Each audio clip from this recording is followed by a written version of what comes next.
All right, it's your host, Chris Taylor, here with Big Tone, the infamous Big Tone out of St. Louis. But who is Big Tone? Man, Big Tone is a bodyguard. Originally from St. Louis. Grew up in Arkansas, but St. Louis, Missouri is we don't even call it Missouri, but St. Louis, that's where I'm from. I'm a bodyguard. I'm a man with a sense of humor and just a funny ass dude, man. I feel that. When you move from Arkansas, do whatever you want. When you move from Arkansas? I moved from Arkansas, from the age of 4 to damn near like 13 years old. Really? Yeah, we was out there for a minute, but we was back and forth though a lot. Gotcha. So is Arkansas still kind of like home? Do you gotta go back and like resonate with the place, or is like still just part of the past? Just part of the past now, because I be more in Mississippi more than anything. Gotcha. Like San Antonio, Mississippi, small town. Everywhere in Mississippi, small town. Bro, like if you on 55, you pass the exit, you gotta go down there like 2 hours away and then come on back. Just to get there. Yeah, bro. Damn. And if you literally get off the highway, you go make a right, and then you come back out and you out of there. It's that small. God damn. And everybody know everybody. So St. Louis is a big city to that. Yeah, hell That's a big time, huh? Hell yeah. Yeah, St. Louis is a place I love, man. I love my city. Yeah, so kind of dive more into that. What is your relationship with St. Louis? Like, because honestly, like when you talk to a lot of different people, they give you different emotions. Some people have been here their whole life and hate the place. Yeah. And some people been here their whole life, kind of don't leave the east side, don't leave Florida, don't leave Florissant, don't leave North. It's like, so what's your relationship with the city? Because also you've been able to get out and then come back to it. Yeah. You know. It's like it's a mixture. At first, it was a love-hate relationship at first because it was like so much hurt was caused in the city. Mm-hmm. You know what I'm saying? But then I still love it because it's part of you. It's a part of me, yeah. And it's like I wanted to get away, but then when I got away, I came back. Yeah. But I came back with peace though, a peace of mind, because I let go of the hurt. How were you able to do that? Man, shit, forgiveness, cuz. Yeah. Straight up, like forgiveness, the people think forgiveness is for the other people. It's for you. It was for me, it's for baby, yourself. Straight up, man. Yeah. 3 years of that thing, man. But it took 3 years to really forgive myself, allowing me to hurt myself from other people, like letting people allow myself to even be vulnerable to be hurt. Yeah. You know what I'm saying? Because at the end of the day, we kind of control our lives in a sense, and you deal with whatever you deal with, like whatever you let happen. Like people treat you how you let them treat you. Yeah. You know. And I had to forgive myself for allowing that, but then, and just forgive them too, because you know what I'm saying. I mean, it happened, but it wasn't like it was just bad relationships, bro. Like bad relationships. And the real shit, and just people of our color, we're not very good at communicating, and we so stubborn with some things. Sometimes we can have a small issue, and that turns into some people get killed over. Yeah. Just because we're not talking about it. Yeah. And that's why I definitely wanted to interview, because in your profession, you deal with a lot of just the ups and downs. One of mental stability. Two, physically, you have to put yourself in the line of whatever danger is going on to protect your client. So I would love to dive into like your mental state during those times and after, and how you cope with it. Well, yeah, because being like, the love-hate relationship with St. Louis I had was before I went to travel the world. Mm-hmm. But when I traveled the world, seeing other different countries and different cities and just missing St. Louis, like damn, like okay, St. Louis damn near gave us PTSD for real. I would tell people that because you it's so much crime that happens every day, like every day. And it becomes so normal. We so we so numb to the shit, and we see it every day. Yeah. But we go to different hoods, and we like, y'all ain't really like St. Louis. Like, not discrediting everybody's hood, because everybody's hood is, you know what I'm saying. We don't glorify the shit, but it's just like when they tell us that, like, when they take us to different hoods, they be like, hey, man, like, you got to be careful, which we already know to be careful in hoods. But you be like, I'll be all right. Yeah, I'll like, be all right. I think I'll be all right. Yeah, I mean, that's how I feel. Like, I'm from Compton. Right. And, like, but also, I used to spend every summer out here. And my cousin, he was in Kinlock. Yeah. And doing everything you know he was doing. Oh, God. You know, so it's like, and out here, it's like, it's a different type of atmosphere, a different type of hood to me. Because, like, in Compton, it's like, you know what to do, you know how to move. If you know people over here, you know there. But out here, it's like it's very individual, but still like groups of people. You know, it's like there'll be a group of people over there, but they're very individual. Yeah. You know, so so how did you end up even getting into your business? Man, so instance, I've been doing this for 10 years. I got into this business. I was homeless. I was sleeping on the streets of St. Louis downtown. I was sleeping in my car at first. Then that got repoed. And then I ended up moving into the Larry Rice building, which was for the homeless downtown on what's that, Tucker and Locust, I think that's the name. So I was sleeping in my car. Then I was sleeping on the street on Jefferson and Delmar. Then my homie Johnny took me in. Him and my homies for West End family, they took me in basically. Then my homie Renzo was dancing for Sierra. Mm-hmm. And we went out to the barbershop. My homie Kilo and Church Boy was like, man, you need to try to do security, bro. Like, you a big dude.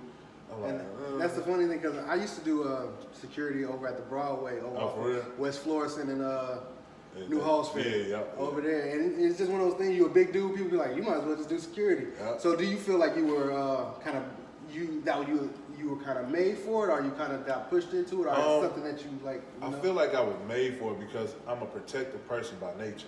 Because every time we went out, I always made sure that we was good. Like, always made sure we was good, and I just made sure we were straight. So, what I took a liking to it was when I went down to Atlanta, and I was with Tiffany Evans and Renzo. We went to a masquerade party, and Missy Elliott and them was there. Like, everybody was there, and we went to the masquerade party, and I was protecting Tiffany and didn't realize I was protecting her. Yeah. And every time she was moving, I was moving with her. You just naturally got into it, like and it happened, and then she was like, "Yo, I need a bodyguard." Took off with her, took off with Tasia. Tiffany Evans, she had that promise ring song? Yeah. I remember that, yeah. That's my little sister. I think I remember, because she is from out here, because I remember something like back in the day going on where she was like performing or something. Yeah. That was like a big ass thing, the whole promise ring song. Okay. From St. Louis, so they was from St. Louis. Well, he's from St. Louis. She's from New York, but she was here. Yeah. Okay. So took off with that. Then I got an opportunity to be with Amigos when they had Versace popping, and that took off. And ever since then, once I just was grinding, and a lot of promoters was calling me on a daily basis to do security. And shit, when Metro Boomin took off, but me and Metro has always been like brothers. Like, I've been knowing them since they was like young, like, you know what I'm saying, almost like 14, 15 years old. So I always been like that big brother role to them. So when he took off, I didn't know he was Metro Boomin, because I'm so used to calling him Leland. You know what I'm saying? So I'm like, and then I'll call him Metro, but they put the Boomin behind the Metro, so I'm like, I went to the club, I'm like, man, I'm going to see who this Metro Boomin guy is. That's funny. And went to the loft. And I was like, all right, I'm going to see who this Metro Boomin guy is. He had karate chop popping. Because we haven't talked since he went off to college. So he went off to Morehouse, and I ain't talked to him in a minute. So, and next thing I know, man, I went to the club. He stopped and yelled out my name on the stage. I'm like, damn, this nigga know me? Who the hell is this nigga? Like, and he like, Big Tone, bro, come to the stage, bro. Like, and then I'm like, oh shit, what up, Leland? Like, what's up, bro? What's up with the little brother? So next thing I know, the club, they played karate chop, And he, you know, and they was like, man, shout out my homie Metro Boomin. I'm like, So you still didn't even know after he called you up? Yeah. You still was just like, oh, this is my boy. Like, yeah, I'm like, gotcha. this nigga hosting party now. All right, shit. I'm just here to support my brother now at this point. So, pulled up, bro, and then when I realized he was Metro Boomin, it was just like a proud moment. I definitely had tears in my eye that day, like straight up, because I seen his grind. It's dope to see somebody and all that growth, and then actually see success, especially for black people. It's like that success is so futile and few for so many of us, especially when you really come from the shits. Yeah, it's like a moment of celebration. That's like that's why it's like that's why a lot of people, even when they get success, they're so excited to just get it. They don't even know what to do with the shit. Like straight up, right. We fucking kicked it that night. We kicked it, like we had fun. Shout out my homie Beezy, Hezzy, Monk, free my nigga Monk. Like YBs? Yeah. That's my boy, yeah. I know my dirty. Yeah, we used to go to school together. We still still in touch now. Yep. Yeah, but that's what's up. So kind of want to get more into like your mental state while you're protecting someone, and then how you shut that off when you go home, or does it shut off, or are you, since you're protective by nature, are you able to differentiate between the two? It's well, mentally when I'm prepared, like I have to mentally prepare myself for everything. Like when I'm with my client, when you know we not even when I'm not with him, but we still are with her, whoever I'm with. When I'm not with them, I have to make sure that I'm mentally prepared to take action when I need to. And that can go for any and every threat, you know, mentally, physically, emotionally, all of that. I have to be prepared for everything. Sometimes they faint on stage. I have to be prepared for that. Sometimes you may have a threatening crowd. I have to prepare for that. I have to watch 10,000 people in the crowd. Right. I have to prepare to move around the city. Because you got to be on guard in some of the most chaotic rooms, like where it's just everybody's having fun, partying, but you got to be on your P's and Q's. Yep. Because I have to make sure that they get home to their family. When we are mentally, man, it can be a little stressful. A lot of anxiety. Yeah. You know, a lot of anxiety because we're in a high anxiety space, and we have to make sure that, especially when we do club appearances, because you never know what can happen because we're in a closed environment. They're doing a club appearance, then we have to make sure that they get out of there. It's the leaving out of the part. Yeah, that's where shit pops off at. Like in the parking lot, walking out the front door and all that shit. Everybody just standing around. You don't need no metal detectors outside. Yeah, and cats already got to their cars. Right. This past weekend, I was doing security for Raleigh. He signed a Republic record, but he's from St. Louis, and we didn't have an issue, but the club wouldn't let us park close. Which was so crazy. I'm like, yo, I was telling him we not gonna go up in here. I'll be like, that's a setup. I was like, bro, we not going in here. Like, we not going in here. Like, I don't feel safe. I don't want you to feel. I don't feel safe for you. But he was like, nah, this is my birthday weekend, bro. We just gone. So how do you feel like when you make those calls, but the client isn't receptive? I just have to be prepared for it now. So I prepare for it now, like mentally for whatever it comes now. It can be, if we got to get into a shootout with somebody, I'm mentally and physically and like equipped to take care of whatever it is we got to take care of and get us out of there. But still, it's like, because I've been through it like just in my teens and just had shit happen, and it's like, I remember kind of just living in a normal paranoia. You know, like where you're just living where everything's cool, but you're waiting for it not to be cool, and you're prepared for it not to be cool, and you're looking around like, okay, this is what I'm gonna do if this happened, this, that, and I didn't realize until I kind of got out of it, where it was like, damn, I was stressed the fuck out, like, God, you know. So that's why it's like, with that being your profession, it's like how does it translate to your outside relationships, or even with your clients, you know? Like when we are not, like when I'm not on duty, Man, I'm the life of the party almost. Like I have a sense of humor, man. Like I make everybody laugh. They always say I'm funny. I need to go into comedy, but that's always, because me and Smee, like me and Smino, and I just jump on that real quick, but like me and Smino, like our relationship is like how me and Metro Boomin is. Like we like brothers. Like that's family. You feel me? And they know me. You know what I'm saying? And even my closest friends sometimes, some of them, not even say all of them, but some of them that I consider my close friends don't know me like they do. And I'm like, these niggas busy as hell. They travel the world. They always busy and working. And they got to know who I really was. And they allowed me to be myself. And, but that's a different type of relationship that me and those other guys have.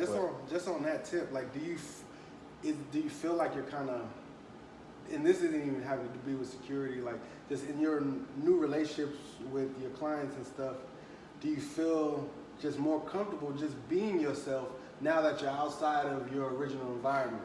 Yep. Even from your regular friends, because you can have friends for 10 years and they still don't know you. Bro. Yeah.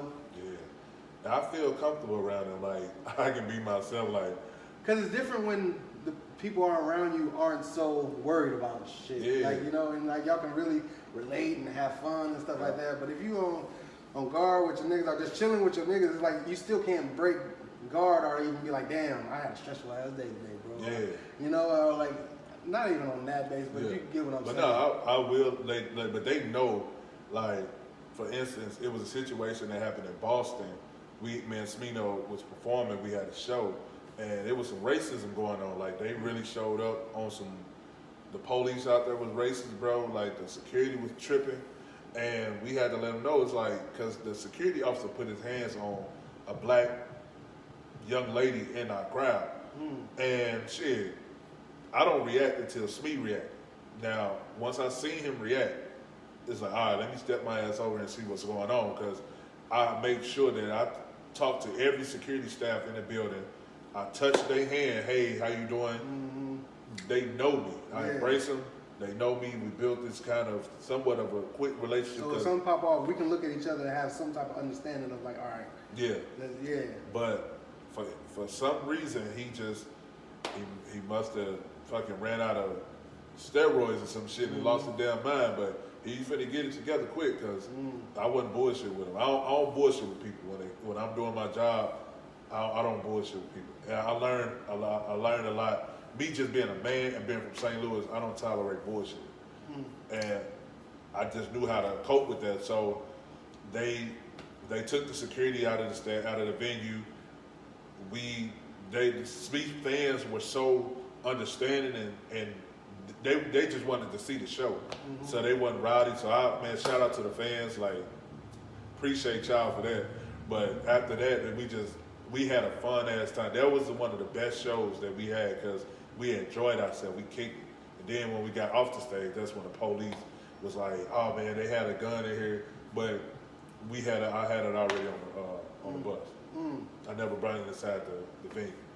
So speaking of that, like, while you guys are moving around, what is the different energies you get? Because it's a very high climate of just racism and stuff. Not saying, because I'm well aware racism ain't just pop up. Yeah. But it's a climate right now where some people who have those ideas feel a little bit more confident in them and confident in putting them out there in any situation.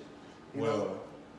Because you guys go overseas, you go everywhere, Yeah, and shit, they try that shit here. I'm fucking them up like this. I don't even know how to even sugarcoat that, bro. Like, I'm gonna match their energy, but I don't know, man. I try to. We can't avoid it because it's out here. Yeah. But you just like, we have to learn, like, because at first I was like, damn, I never thought I would have to experience that shit, but a black man in America is going to experience it one day. Like, for sure. No matter who you are, how old you may be, but still reality. Like, we are living in a time where it's like racist, bro. But man, I just mentally, I just had to cope with it. Like, not really accept it, but I just learned how to deal with it. You have to pick and choose what person deserves your energy. I don't let nobody disrespect me, but also you have to use better judgment of character, because obviously they not using the shit. So I just be like, all right, well, go on, just don't touch me. Like, you say what the fuck you want, but don't call me no nigga, because I'm gonna knock your ass out. Because those are you're provoking somebody. Yeah. You know Have you ever felt like a situation has taken you out of yourself? Like maybe took you where you was like, I went too far, and I let them take me there. Yeah, that can be for. You were talking about as far as like white people, racism. I'm just talking about it in general, because it's like I know just being in. I just know just being insecurity. It's like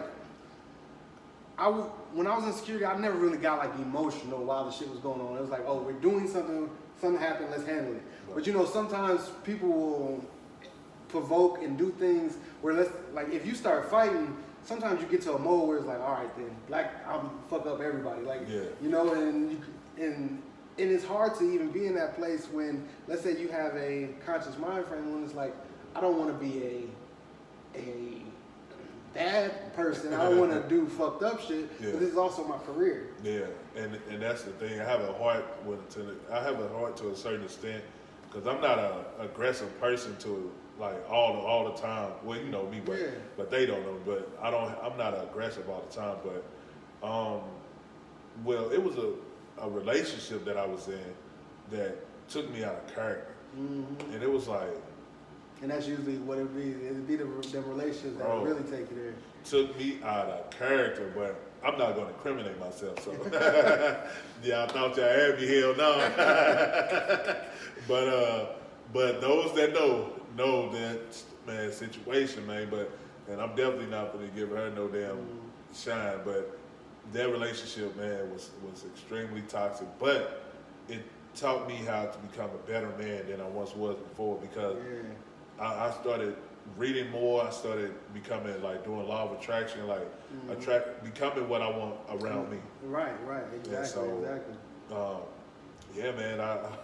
Like, so even speaking on that, not to get on that specific topic, but like you're at work, you're an aggressor. At work, you're a protector and all that stuff. But in a relationship, you can't be those things. Like you know, so how does that transfer? I'm a sucker for fucking love. I sound like Nelly, right? I'm a sucker for cornrows and manicured toes, huh? But nah, man, I don't know. I just I'm a different. I'm an average. I'm a what do you call it? A hopeless romantic type of man. So, and I know that about me. And at first, the reason why I was loving so hard before, because I was trying to fill voids in my life. You know what I'm saying? And by me not experiencing the love that I was looking for, the yearning for, I was trying to find it in other women. I was trying to find it in women and making them try to fill that void. You know what I'm saying? But what that situation happened, my last relationship that I was in, it forced me to really love myself.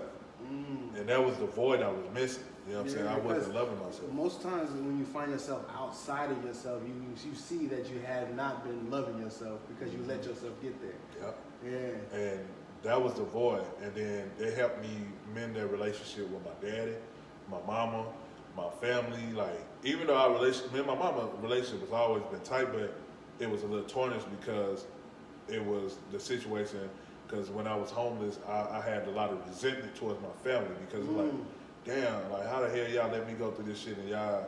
And I feel like just with people in our age group, we've been going through that a lot. Like we're learning a lot of things nowadays, and we always look back like, damn, why couldn't y'all give me a heads up on this shit or like a little something? Like, did you really not know your whole life? Like, so with that, like, and also talking about those voids, when I say generational curses, what do you think of when it pertains to you? Commitment issues.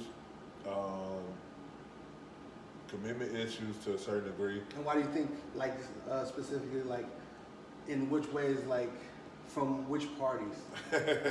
Well, from the male party, I don't want to just necessarily throw my daddy out there, but he got a lot of kids. We got, I think, six kids so far, but I mean, that thing that he done, I hope he done, but he was a flirtatious type of dude, man. Mm-hmm. He was real charming, so he's still alive, but he's still real charming. So, women attracted to him, Mm-hmm. and I picked up on that, and I realized that though, but I fixed it though, because I'm like, all right, well, I know I want to be in a relationship. I think long term, because every relationship I've been in lasted years, but it just by me really loving them. Well, I ain't gonna say loving them like I was, because I wasn't no control freak and no shit like that. Because I really didn't give a fuck what they did, because I trusted. Yeah, but that's true love. Like, we're not even aware of that. But when you love something, you love them to be them. Yep. You know, and loving with control is more just insecurity. Yeah. You know. And I had to fix that too, because I felt myself becoming insecure because of the situation I was in my relationship. But I fixed it though. But because I always wanted to become a better man, like bro, like I had it was life changing things that made me realize like, yo, I got to become a better tone. I got to become a better me, because I have a godson that looks up to me. I got baby brothers. Even my little brother that's 2 years under me, he's a successful entrepreneur, but he still look up to me. I'm like, damn, nigga, like you still look up to me, bro. You're Like, still a big bro though. and that's what he told me. He was like, bro, like you traveling in the world, you going to South Africa, and that was another thing, bro. Like I had 2019. I had just traveled the whole entire world, bro.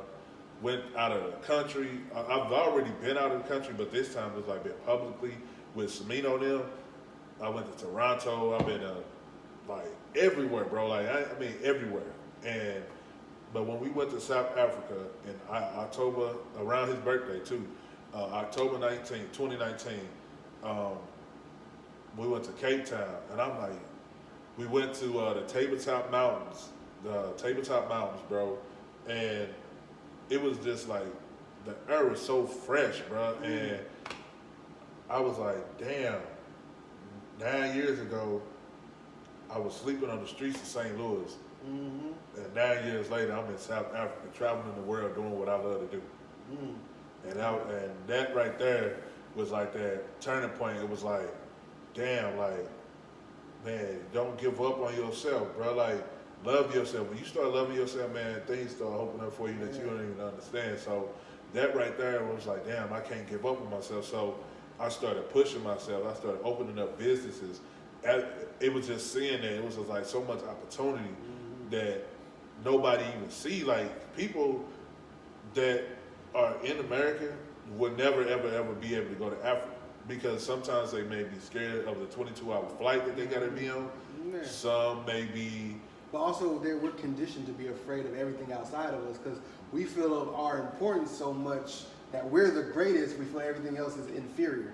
So also we're afraid to get somewhere, and then like, oh, they don't have this, that. Yeah. But it's like I think that's deliberate, you know, just to make people not look elsewhere. Yeah. You know? But South Africa, bro, it was such amazing. Cape Town was Cape Town was cool. I ain't gonna lie, I had fun in Cape Town. It was a little gentrified, but we still had a good time.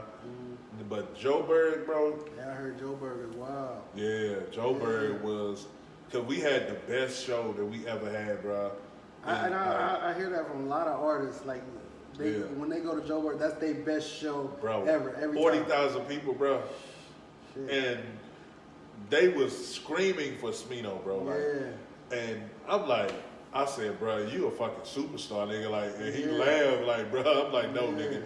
It was me, Earth Gang. Shout out to Olu and Doc and my homie Black, Dark Knight, bro. He a DJ for Earth Gang. But we was all out there, bro, and we had the best time out. Like we literally kicked it, because Smino's birthday was out there and Olu's birthday was out, and they celebrated their birthday in Africa. Damn.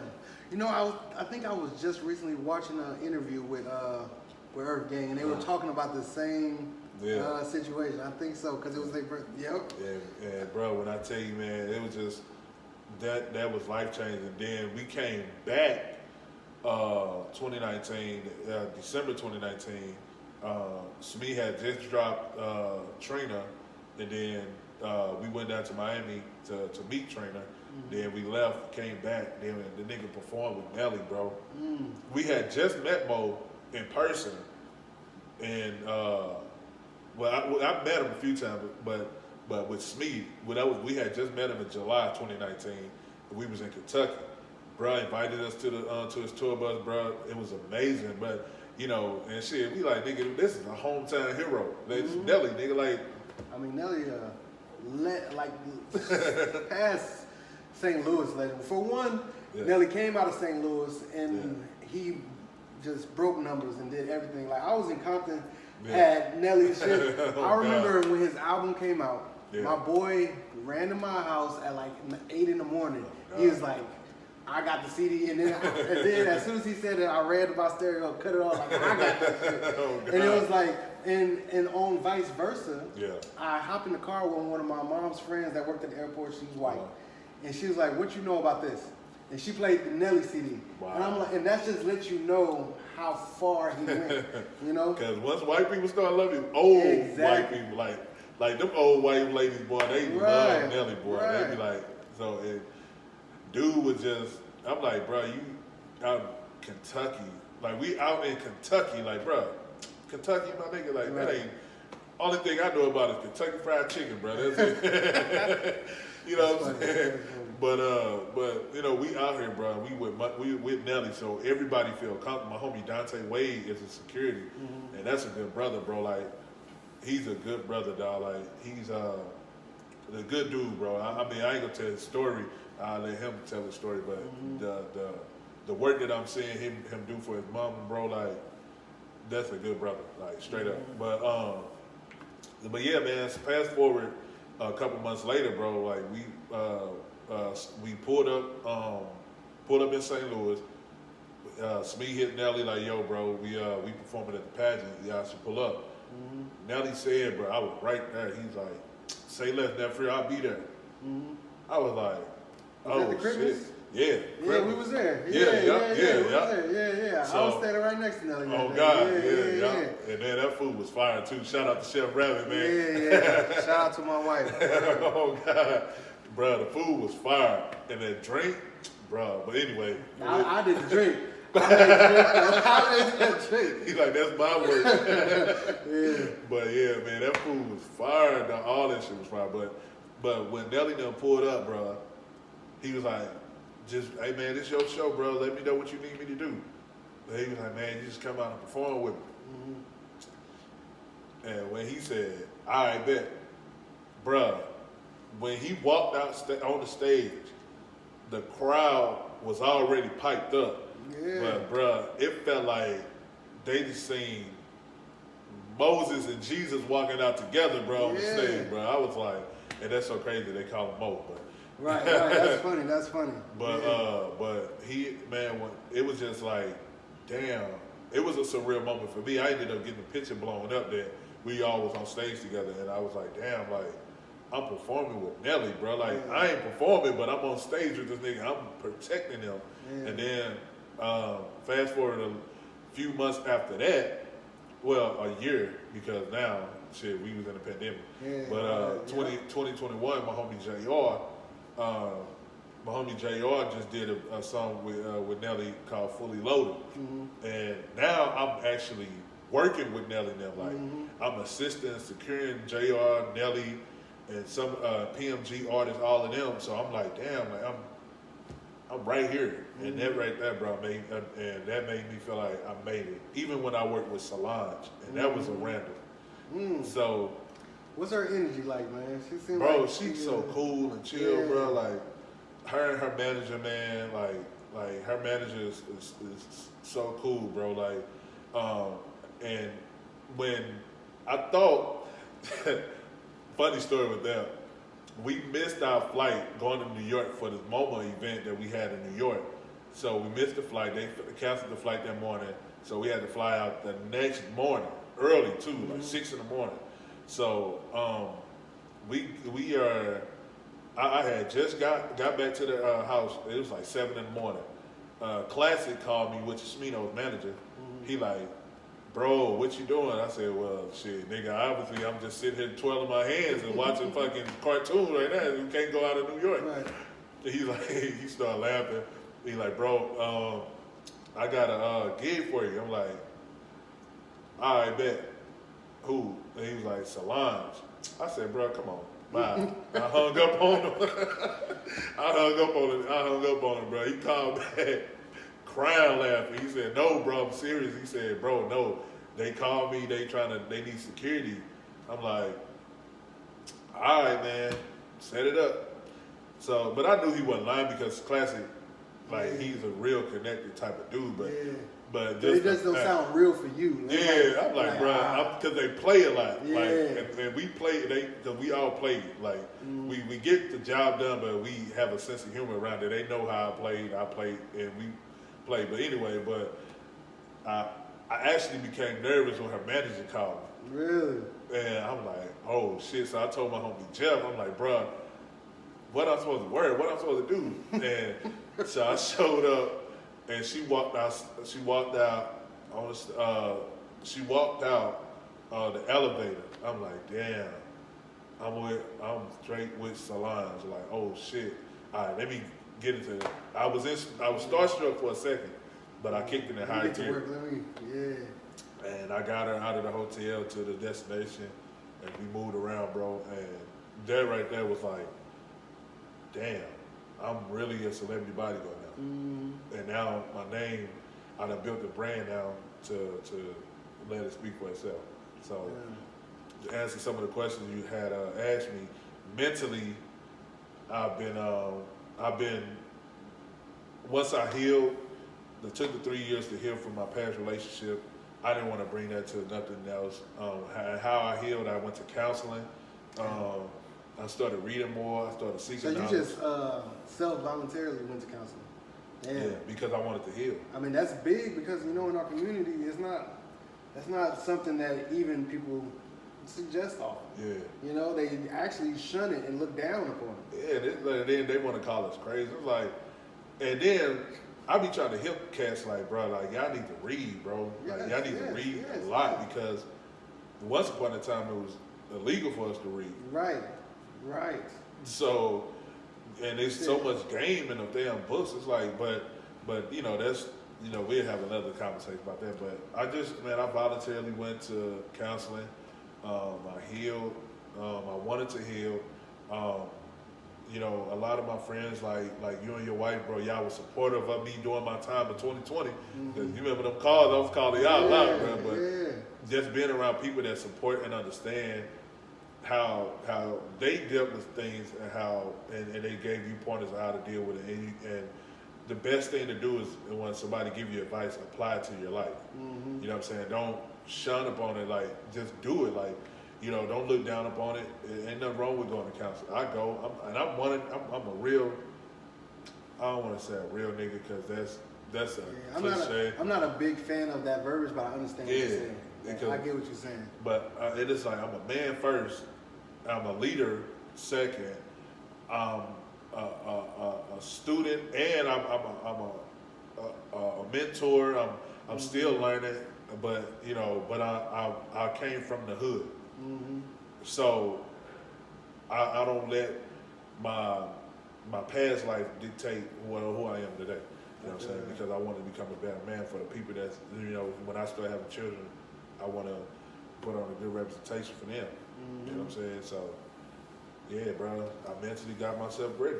I feel it. So, also just kind of tying to that, like, when it comes to actually your new relationships now, does your job get in the way sometimes? Traveling, doing things, also even just mental headspace, things like that? Yeah, that's funny. Like, I was out, because my job consists of me, it's so spontaneous. 1 minute I'm in St. Louis, and then next thing you know, I'm in, Europe or something, I got to go to London on the 28th too. That's crazy. Yeah. And it's like, but I'm learning how to communicate that better with people that I'm currently dating and talking to. You know what I'm saying? And because as black men, I know as me, I don't like telling nobody nothing. Bro, I don't like telling nobody nothing. Shoot, they'll find out. But that Exactly. was my time. That was how I felt. Yeah. Because I don't like explaining myself. Right, And and also, and I don't know if it is, but for some reason, a lot of people in our community, they like to use stuff against us in so many ways that it doesn't feel safe sharing sometimes, you know, because you can tell your mama like, oh, I did this the other day, and then somebody call you like, oh, so you was talking shit? You're like, God damn. Damn, bro. I'm like, nah. Like, bro, no, I wasn't. I'm just enjoying life. Yeah, Right. you should try it. But it was a lot of jealousy that I picked up on a lot of people that really didn't like me at first, which I don't even know why they didn't like me, but they listened to my past relationship. Like he this and he that, but I it's want like to use that to bring you back down because they see you're up and you're feeling not just in the up sense of being successful, but even just your mental. Like you're up, you're in a happy place, and when people aren't in that place, sometimes they try to pull you back down. Yeah, but once I started loving myself, I didn't give a fuck what nobody had to say about me. Like their opinion did not matter if it was negative. It's like, okay, well, I must be doing something right because I must be the topic of your conversation. You don't even know me first. You don't even like people know you, but they don't know. Like, they don't know. Like how my friends, like y'all, Exactly. y'all know. Like when we was randomly in the airport, leaving LA. We was talking. I'm laughing and we talking about mental health. We talking about alkaline water. Yep, we talking about all that shit. So yeah. And we having a good time, and you know I'm a country boy, so I talk loud. So everybody in the airport hear my laugh and hear me talking, and you know that's just me. But people that didn't know me, it's like, all right, well keep your negative ass over there. I don't need you, shit. Right. You're not slowing up my money because the people that know me is the ones that's flooding my pockets. So how is your, because St. Louis is one of those places where it can turn into a crab in a barrel situation. Yeah. So how is it coming back, connecting with family, old friends and things? Or did you have to separate yourself from a lot of people? I separated myself. I couldn't be available for everybody now because since I healed, I had like, because for a moment, I want to touch on that real quick. Tasia had said something really, really, really important to me, man.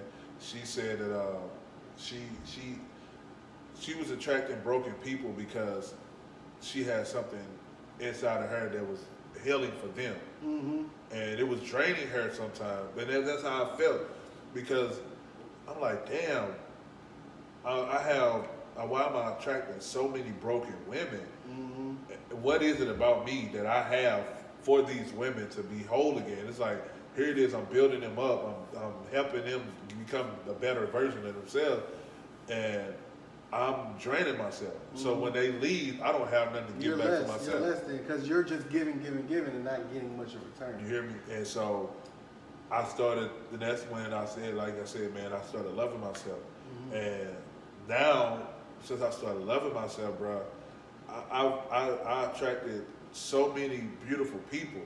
Just not even just beautiful spirited people, man. And those are the people that and these people with money that they just wanted to be in my circle, wanted to be around me, just to love on me. Not to even be in a relationship or no stuff like that, just be my friend. To show you, And man, like one life changing situation that just happened. I've been an entrepreneur, but I started my trucking company. And it was a homie named Josh Brown and my homie Chuck. They just took a liking, man, and we just became like partners, bro, like brothers. And they taught me the game of trucking business. They taught me the game about cars, real estate, flipping houses, stuff like that. And they showed me how to get money. And now I just been working my businesses and getting my fucking money and getting ready for tours. Preparing myself mentally. But anxiety, I still suffer from anxiety still. Do you know which situations is it a specific situation or does it come sporadically? Fear of like, cause my homie Q passed away in 2019 from a heart attack. I think, well, I don't know for say, I don't want to say a heart attack because I don't know for sure, but some rumors, speculations about heart and all of that. But that triggered me with anxiety because I'm like, damn, all right, let me get myself together. Let me get my body together. Let me get my mind right. Then, fast forward 2 years later, just last week, a mentor of mine, a bodyguard mentor too, one of the top in the game. His name, he go by Shadow Group, and his name is Shamir, and he passed away, leaving the gym. Damn, leaving the gym. God damn. Collapsed, Oh. and you know what I'm saying, and like I said, I don't know the full detail because I wasn't there, but you know, people talk and words sometimes get back to you, but I don't necessarily want to put it out there like that. But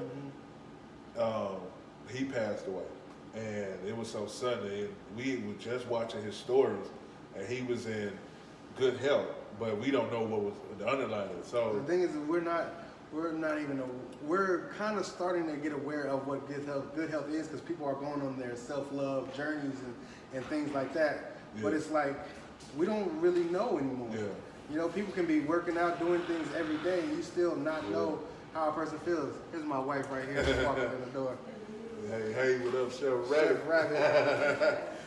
But also, I wanted to tap into when you say like you deal with anxiety. Are there actual on-moment things you do to deal with it, or is there processes or practices you do? Yeah. So, what I do is I call my doctor. I call my doctor because she already know what I'm calling about. She's like, "Hey, Tone, what is it?" Because we got a cool relationship. I'm like, "All right, look, man, this is what I'm dealing with. Help me out." She's like, "Well, your heart is good. You're in perfect health." And she was like, "You just need that reassurance, doctor." I was like, "Yeah, I'll be You tripping, need man. somebody to just tell you, just bring you off the list. Yeah, just get me off of this shit." So, and then we get to laughing and joking, and then she was like, "You gonna be fine. You'll be all right." So it's health that kind of brings you to anxiety nowadays. Yeah, because I've had friends die from like, Out of the blue. yeah, and and I just basically was just tired of seeing how like a lot of my friends with like headstones, bro. Like, you know what I'm saying? It's like, damn, like. Because it's one thing losing people to violence and stuff, then you're like, damn, you just died. You just gone, Like, you know, like, yeah. And he had a successful business. Both of them had a lot of successful businesses going, bro. And they had families, and now it's just like they uprooted. So that gave me anxiety. So now I just learned how to cope with it, man, and just really I learned a valuable lesson. Enjoy life every moment. Right. You know what I'm saying? Every moment. And even with Nip, because we was in LA when it happened with Kobe too. We was at the Grammys for when Kobe, we was getting ready for the Grammy, and when Kobe died. And it was gloomy that day. I remember it like it was yesterday. And it was just like, all of that just taught me how to like really value and enjoy life. Yeah.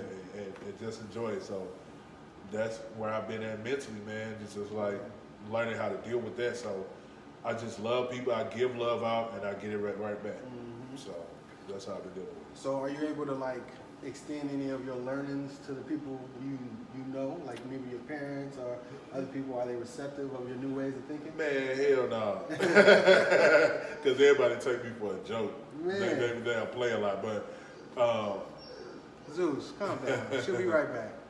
Zeus got separation anxiety too. Always. But my mom, she grew up Kojak, Church of God in Christ. Oh, and they were very, very strict, right? Bro, they like gangs, bro. But Yeah. they voiced the Crips and Bloods. But she still wear the dresses. She can't wear red lipstick. I'm like, man. But anyway, I tried to tell them about how to heal from past relationships and stuff like that. And but they always say, which I believe in God, and it's not knocking none of that. But she always say, well, God gonna change it, but you got to give him something to work off. Yeah, but you can't always look exterior to exterior source for something you need to find within. Yeah. You know. And so that's sometimes they don't be receptive, but sometimes my brothers and my friends listen though, because it's like they see me and it's like they went from they see me from sleeping in my car, sleeping on the couch, to now having a crib in Chicago and different cities, and I'm getting paid off of music. You know what I'm saying? So now it's like they starting to see my work. My work is starting to speak for it, and it's like they starting to respect me for who I am. That's a beautiful thing. And that, bro, like a beautiful thing, bro. So and that helped me out. You know what I'm saying? But one thing that helped me too, a lot of like it's this guy named Mr. Ely, bro. He Mr. Clark. He's a teacher in Jennings High School. He put me on a picture, bro. When I first seen it, he didn't even know what I was dealing with that day. Mentally, I was just like so exhausted because it was 2017. I was exhausted, bro, dealing with that BS with my ex and just family issues and just like, damn, okay, let me just go do something nice. So he called me, hey, there's some students up here at Jennings High School who want to talk. I'm like, man, I don't want to talk to these young motherfuckers. I don't like, but in my mind, I'm like, how can you say no? Like, how can I say no? But in my mind, I'm just like, nah, I don't want to do it.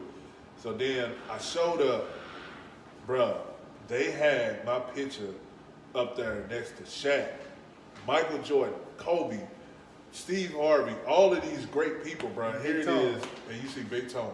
And I was like, bro, I'm like, Mr. Clark, what's going on here? And he was like, man, you consider it a great to me, and you consider it a great to the students, and they look at you as such, because you're a celebrity bodyguard. Damn. And bro, when I tell you, I was fucked up after that. I cried. I'm like, damn. Yeah. Kids got you crying. Bro, you hear me? And I'm like, bro, I can't show that. But yeah, man, that changed my life. That's a beautiful thing. Because, I mean, you also, being that you were in that moment, in that darkness, and you were meant to need that uplifting at that moment. Yeah. Oh, God. So, I don't want to keep you all day, but how did you, Zeus, relax. How was it coping through the pandemic, especially when you have a job where you have to move around and do a lot of stuff? How was it? It was tough. We ended up, me and my homie Jeff, we were roommates. We ended up leaving Chicago because we were struggling up there, bro. Like, we was like, damn, like, we just spent all our money. We spent $250 that we had. We was like, what's next, bro? And his mama called like, yo, y'all need to bring y'all ass down here. And this is how she was talking to us. Y'all need to bring y'all ass down here to Charlotte. So we was like, all right. So we packed up a minivan, bro. We had just went to the grocery store. We had bought a cooler. We packed up all our stuff, bro. I don't know how I did this, but I packed up everything in this minivan, caravan. And bro, we had enough room only for the middle seat, the middle armrest, the driver's seat to lean back just a little bit, and the passenger seat just to lean back a little bit. And we packed up and drove 15 hours from Chicago. Actually, it turned out to 20 because we got tired. Oh, alkaline water. Shout out to Chef Rev, appreciate you.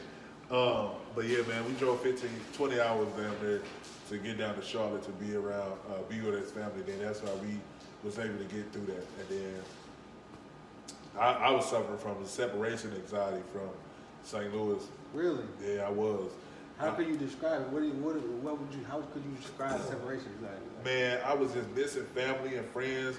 Hell, because I talked to y'all a lot during that time. I was calling Chef like, yo, how you deal with this? Like, I need to mentally get past this. Like, how do because I was just calling my friends, and that's how I was able to cope with that. But I knew that's what it was missing, because when I came back to St. Louis, the anxiety left.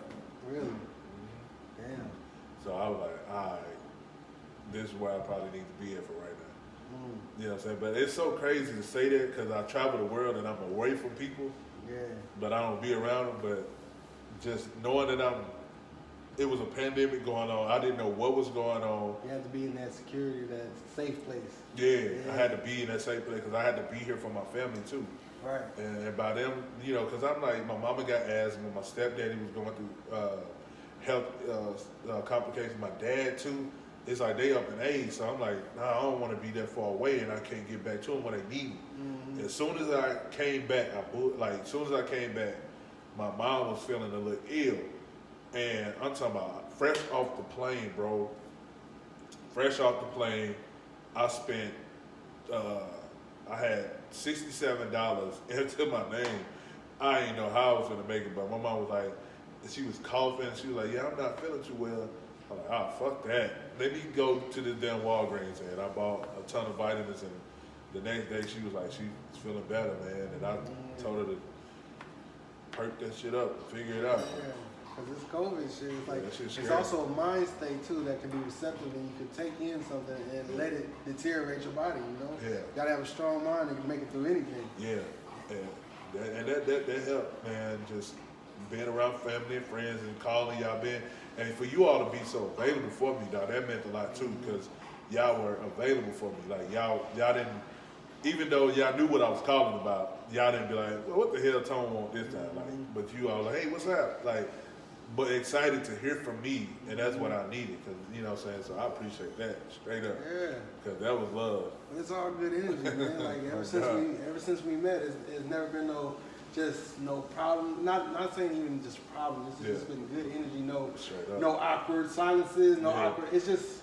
you know. Because we can have conversations and talk for hours, bro. Man. Because then we met mutual friends in Barrington, and then now that's my boy too. Yeah, Barrington, Barrington. crazy, bro. He like them fools, man. I love them guys, but they call me Bang Reigns, Michael Clark Duncan, bro, Debo. That's hilarious. And they got these, like, you know, the barbecue sandals that daddies wear with the linen suit. They call it the Tony Dillon ones, bro. Really? Bro. That's hilarious. Crazy, but yeah. That's hilarious. Damn. But I want to show my appreciation for you coming, just having this conversation with me. I also want to give you time, like if you want to ask me anything, or also if you just want to talk about something, maybe something we were leading into something, and you wanted to, you know. So you moving from Compton to St. Louis, bro? How was that transition? Well, when I moved the first time, that was back after my senior year, after I graduated, and my mom moved out here because my family lives in East St. Louis and Cahokia. Right. So she moved out here, and I moved with her, and it was the worst shit of my life, and I hated it out here. Oh God. But I had family out, so I always spent my summers, like I said. But it was different when I was like, you live here. Yeah. So I was probably out here for maybe 8-9 months, and I ended up moving back to LA, staying with friends. I was just like, I just can't go back to St. Louis. But in all honesty, but coming back the second time with my wife and everything, and also having our own like sanctuary in a sense, just having our own bubble, it was been really just character building, because we did a lot of just self-reflecting, and it's been a self-journey. And I honestly love St. Louis for what it is, because it's like, it also, you find a lot of people like yourself, where it's like you have that small town like love, but it's still, you know, it's like it's good people, you know, and that's where we got a lot from St. Louis, for real. That's what's up. Yeah. Because California, man, I love Cali. Yeah. Like waking up to seeing mountains and palm trees. I said, driving to the beach, and just like 10 minutes, bro, like little right around the corner. You can eat jerk chicken on fucking the beach, bro. I said, what the hell? Yeah. I was like a kid in the candy store. Shit, you know, everybody know I love to eat. So I'm like, jerk chicken on the beach, bro. Yeah. Come on now, like hell, come on with it. So what? I mean, within your travels, like, what was, if you could tell anything to anybody that you might have learned in your travels and just doing everything you do, what would you say? Man, if you can afford to go out the country, go to South Africa. Like, if you're black, even if you're white, so that way y'all get to know who we really are. But man, if you black, man, and you know that you can afford to go out the country, go to Africa. Like, it don't matter what part of Africa. If you go to like anywhere in Africa, go. Like, but try South Africa, Johannesburg, Cape Town, because your life is going to change, man. Like, you're gonna see the culture, like you'll understand like different things, like, and you'll just feel free, man. Like, I felt free, bro. The whole time I was there, we ain't had no worry. Even though they probably had worries and stuff like that going on, we didn't experience it. And just see the world, man. It's a world out here versus just your city. Like, you just stay in Memphis, you ain't gonna see the world. You just stay in St. Louis, you're not gonna see the world.